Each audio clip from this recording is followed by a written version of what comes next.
Bonjour et bienvenue dans cette nouvelle émission du Club Éco d'Objectif Aquitaine. Nous allons la passer aujourd'hui en compagnie de Stéphane Gonnet. Bonjour. Bonjour. Vous êtes le directeur R&D et marketing d'une entreprise qui s'appelle eDevice, qui est basée à Mérignac, qui existe depuis quelques années maintenant et qui est spécialisée dans la box médicale. Est-ce que vous pouvez nous en dire plus pour démarrer cette interview ? Oui, tout à fait. Donc eDevice, c'est une société qui a été fondée en 1999 par Stéphane Schinazi et Marc Bérébi, qui au début se spécialisait dans la connexion des objets, de tout type d'objets. Le machine-to-machine ? Exactement, donc la connexion machine à machine, donc ça va du compteur électrique communicant au distributeur automatique de boissons.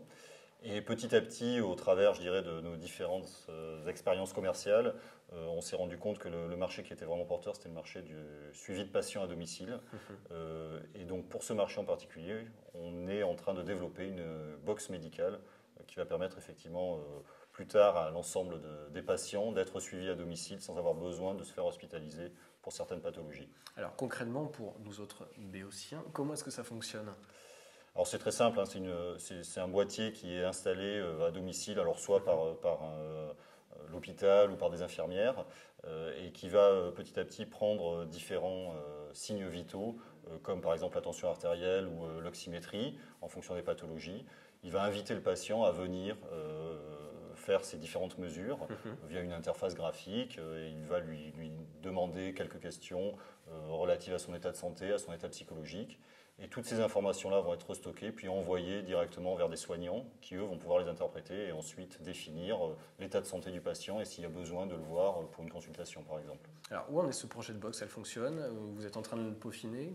Oui, alors on est en cours de développement. C'est quelque chose sur lequel on travaille depuis pas mal de temps. On a été notamment soutenu par la région Aquitaine. Et on l'a déjà montré plusieurs fois à des salons, notamment aux États-Unis, qui est un marché assez porteur pour nous. Et donc on est en phase de finalisation, on va dire. On est en contact avec de gros clients là-dessus pour petit à petit customiser ce produit de façon à ce qu'il convienne parfaitement à leurs besoins. Alors il s'adresse à tout type de pathologie ou est-ce que vous prévoyez une spécialisation finalement ? Alors nous, on est un acteur technologique, on n'est pas vraiment un acteur médical. Et cela dit, est-ce que ces acteurs médicaux vous demandent… Oui, alors on a des pathologies qu'on connaît un petit peu maintenant, qui vont être notamment les problèmes cardiaques. Donc on travaille notamment avec Medtronic, qui est le leader mondial dans tout ce qui est pacemaker. Donc on suit déjà près de 50 000 pacemakers dans le monde pour effectivement faire de la télérelève, notamment du niveau de batterie. Il y a également tout ce qui est relatif au diabète, et puis après les problèmes de surpoids. Et plutôt ensuite tout ce qui est dépendance, notamment avec la population vieillissante, on va avoir de plus en plus besoin de suivre de près la santé de nos anciens. Potentiellement, vous êtes sur un marché énorme, on peut le dire. Alors le marché est très important, c'est vrai. En plus, c'est vrai que l'évolution, je dirais, un petit peu démographique, donc avec le vieillissement de la population, et puis l'évolution aussi avec des maladies chroniques qui sont de plus en plus importantes, font que c'est un marché qui effectivement devient de plus en plus important. D'accord. Globalement, vous ambitionnez d'être le futur leader mondial de la boxe médicale. Qu'est-ce qui vous permet d'affirmer haut et fort, et c'est courageux d'ailleurs, des ambitions aussi élevées ? Alors bon, ça reste une ambition, mais bon, on essaye de se placer au plus haut. Disons qu'on a déjà une place qui est relativement importante. On est déjà quasiment le leader mondial actuellement pour la connectivité sur certaines pathologies dont on parlait tout à l'heure, au niveau cardiaque notamment. Donc on espère profiter de cette expérience sur le terrain pour petit à petit avoir la capacité technologique et puis je dirais également terrain qui va nous permettre de rester leader mondial sur ce futur marché. Oui. D'accord. On parlait tout à l'heure du marché américain, c'est votre principale cible, au moins dans l'immédiat ?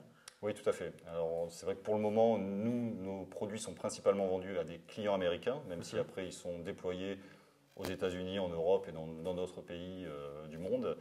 Mais c'est aux États-Unis que le marché est le plus actif là-dessus.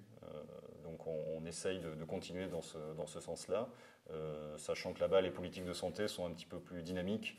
Qu'en France ou qu'en Europe ? Qu'en France ou qu'en Europe, pour le moment, oui. C'est ce qui explique effectivement que vous développiez particulièrement là-bas et peut-être un peu moins dans l'immédiat, en tout cas sur le territoire européen. Oui, c'est-à-dire que là-bas, les choses sont un peu plus claires au niveau financier.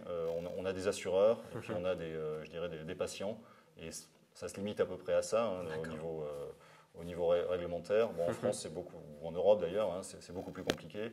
Et c'est pas évident pour le citoyen lambda de savoir exactement les flux financiers. Et du coup, bon, c'est toujours difficile de trouver qui est le payeur et qui va pouvoir économiser au final en déployant de tels services, sachant qu'en plus, ça fait de l'économie, mais ça améliore la qualité de soins également en même temps. D'accord. C'est amené à se développer. Un mot sur les résultats de l'entreprise en termes d'emploi, en termes de chiffre d'affaires? Alors eDevice, actuellement, c'est une vingtaine de salariés. Donc on est à peu près tous basés sur Bordeaux. Et on rayonne, je dirais, un petit peu sur le monde entier, principalement aux États-Unis. Mais toute l'implantation est sur Bordeaux. En termes de chiffre d'affaires, donc on a fait une très bonne année l'année dernière, 2012, avec plus de 5 millions d'euros de chiffre d'affaires. On a une rentabilité qui ne cesse d'augmenter. Et donc on est sur une très bonne voie pour le moment et on espère continuer dans ce sens-là. C'est important de souligner rentabilité malgré le fait que vous investissiez quand même beaucoup en matière de R&D. Oui, tout à fait. C'est pas le cas de toutes les entreprises innovantes. Oui, alors c'est vrai qu'on commence à avoir une certaine maturité. On a eu aussi cette phase-là où on a beaucoup investi en R&D et du coup ça grève un petit peu notre rentabilité. Mais maintenant on arrive vraiment dans une phase où depuis plusieurs années on est quand même avec une bonne rentabilité et on devient autosuffisant sans trop de problèmes pour réinvestir encore plus l'année d'après. Pour conclure, on va parler d'avenir. Comment vous le voyez pour eDevice? Est-ce que votre développement va passer par des opérations de croissance externe, par des levées de fonds? Où est-ce que vous mettez le curseur finalement? Alors, justement, du fait de la rentabilité, normalement, on doit être capable nous-mêmes, je dirais, de continuer notre croissance. On ne prévoit pas pour le moment d'opérations de croissance externe. On n'a pas non plus de besoin de levée de fonds. On est soutenu, je dirais, par les acteurs institutionnels locaux, notamment la région Aquitaine et éventuellement BPI aussi. Et donc, ça nous permet de pouvoir grossir, je dirais, naturellement. On n'a pas non plus envie d'avoir de grosses crises de croissance, mais on espère effectivement pouvoir continuer à embaucher et à faire croître le chiffre d'affaires de façon assez significative pendant les prochaines années. D'accord. Stéphane Gonnet, merci beaucoup. Je vous remercie. Bonne route à eDevice. Merci à vous de nous avoir suivis dans cette émission. Je vous donne rendez-vous demain pour une nouvelle émission du Club Éco. Bonne journée.